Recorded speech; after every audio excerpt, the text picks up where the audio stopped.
To solve this question, we just need to consider the question mark as equal to x.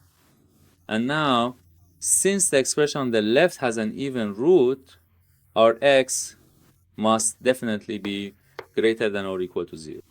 As a result, we can square both sides. When we square both sides, our expression becomes something like this.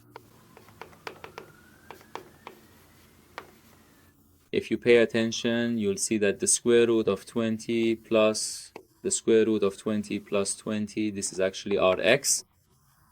As a result, 20 plus x equals x squared, or in other words, x squared minus x minus 20 equals 0.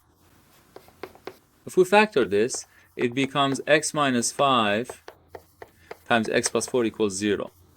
From here, x equals 5. From here, x equals negative 4.